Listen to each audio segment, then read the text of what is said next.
What's happening? Welcome back to Ragdown Planting. So today, ladies and gentlemen, I'm going to do a different type of video. Today I'm going to talk about this book I just received from Amazon, the HousePlant Encyclopedia.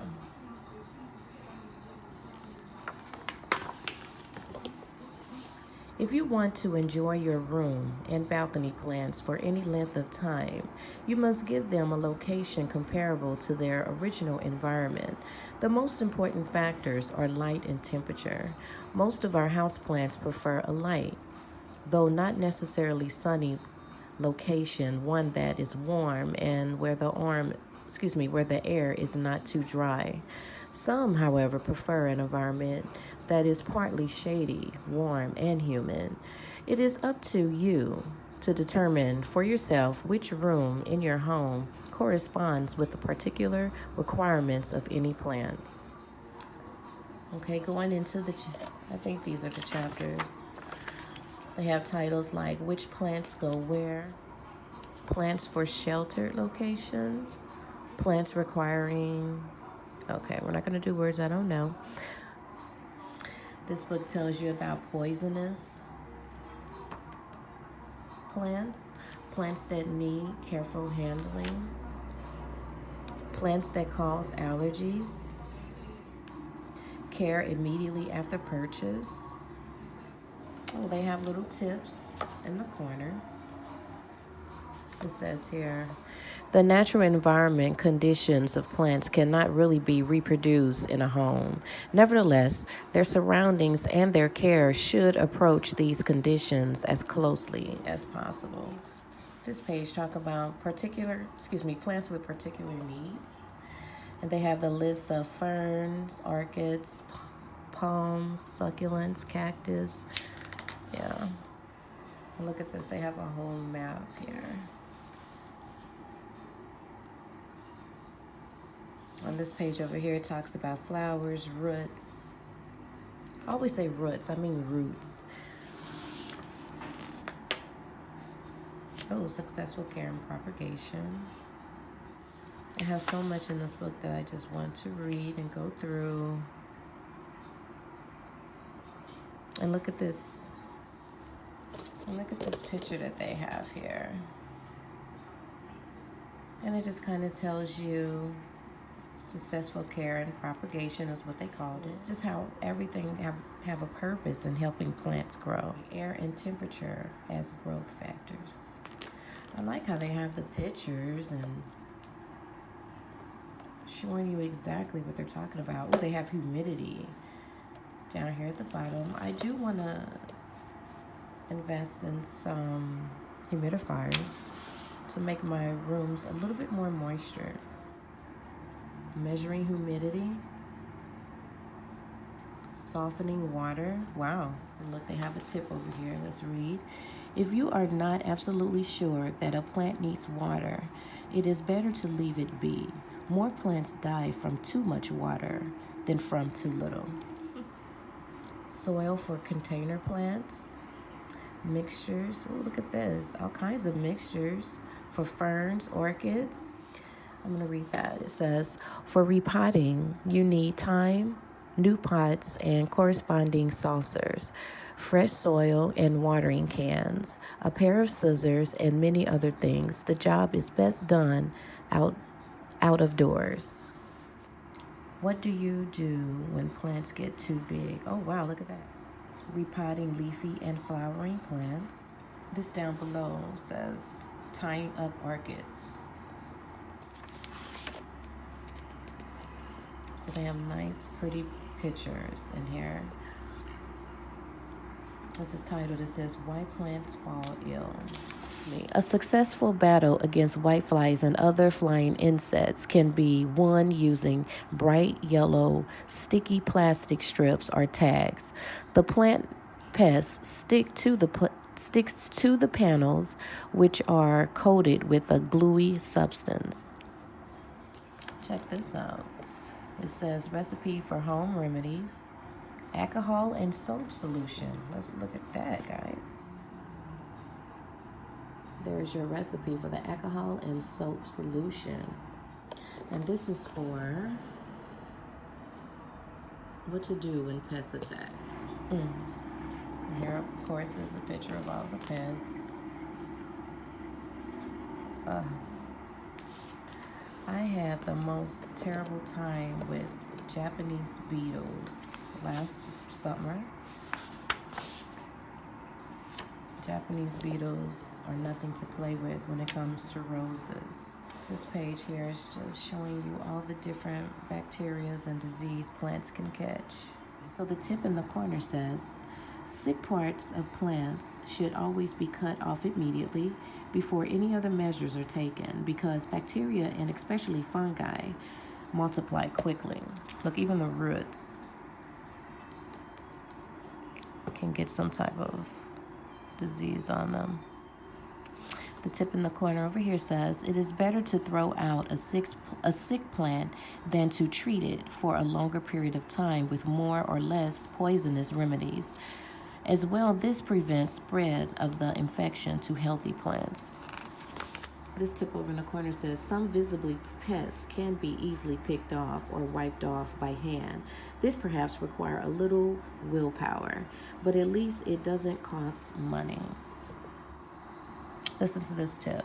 In some European countries, no sprays against bacteria disease are permitted. Sick plants must be destroyed at once, preferably burned. Oh my. Under no circumstances should they be thrown on the compost heap or in the garbage can. It's a serious situation dealing with all types of bacteria and nastiness. Oh, look at this. It's making some type of incubator. I'm definitely going to try this in one of my videos. This is talking about propagation, and look how they're propagating. They put a bag over this stem. Apparently it doesn't have any roots, probably. Yeah, I'm definitely going to try that. In this chapter, you will discover how to display your green and flowering guests most effectively. The chapter also contains numerous planting recommendations for boxes and tubs, which will inspire you to turn your surroundings into a Garden of Eden. Fundamental concepts. Plants in large rooms, plants in small rooms. Is living with plants healthier?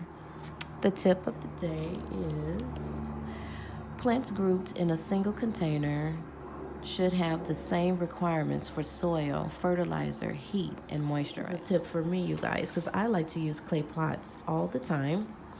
And it says, in the case of an unglazed clay or ceramic pot, an unattractive calcium ring will develop after a time.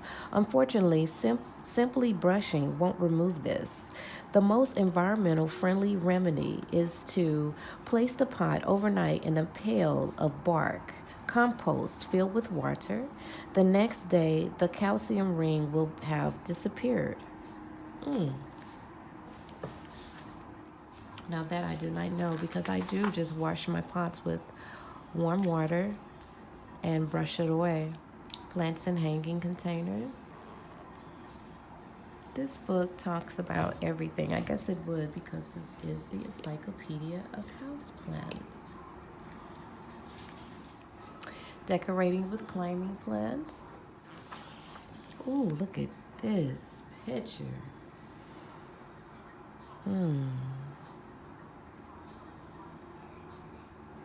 Desert and tropical mini gardeners, placement and purchase. 4 seasons on the balcony. Oh, the 4 seasons.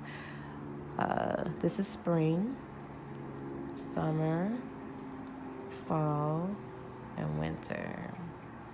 Everything that they talk about, they show you step by step of how to do it. Ooh, herbs. I know someone that would be interested in hearing about herbs. Herbs for the balcony, patio, and windowsill.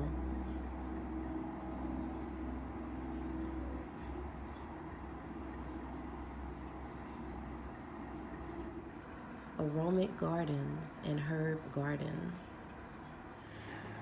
Moving along.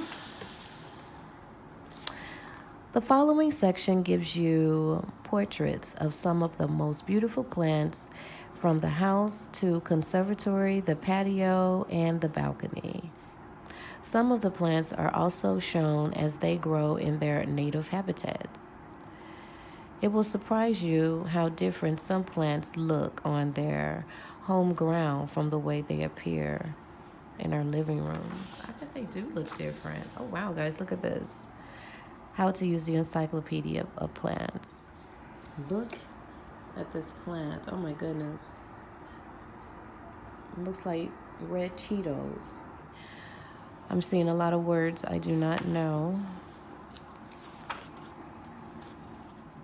The most beautiful plants from A to Z.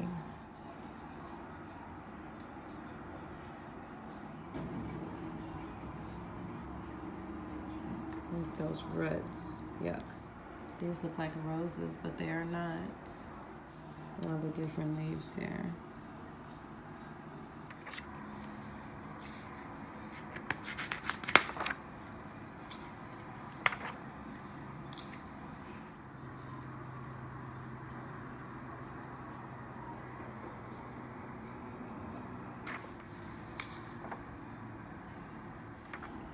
And it explains down below how to care for them.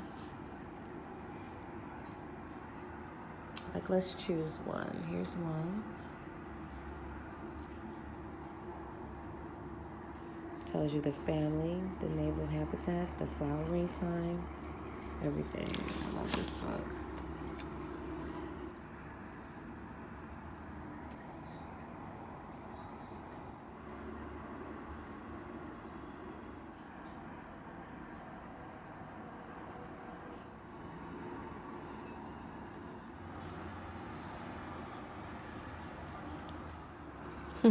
Purple passion. But what do they call it? That's what they call it right there, baby.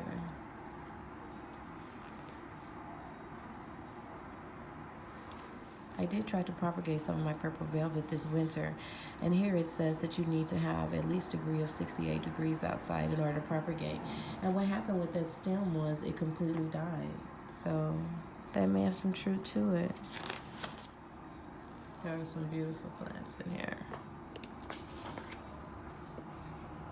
Oh, that's a mother of thousands. I know what that is.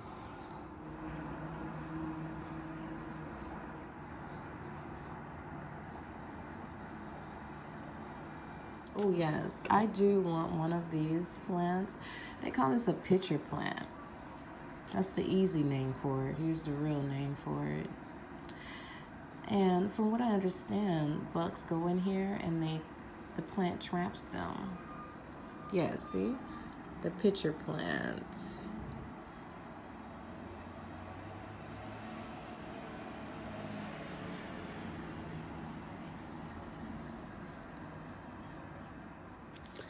Listen to this. This is talking about tobacco.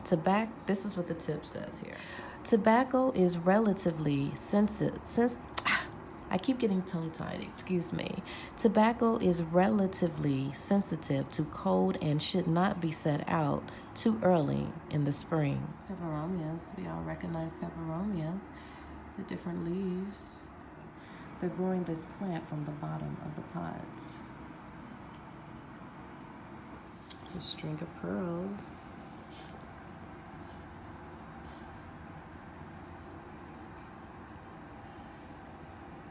Africa. Wow. No wonder I'm so attracted to the plant.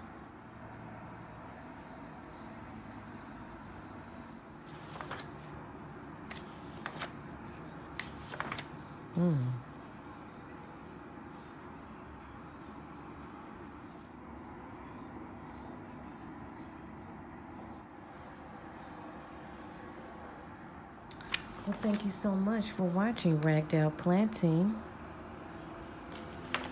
I hope I inspired any new plant growers, any rookies. I myself is a plant rookie, a gardening rookie.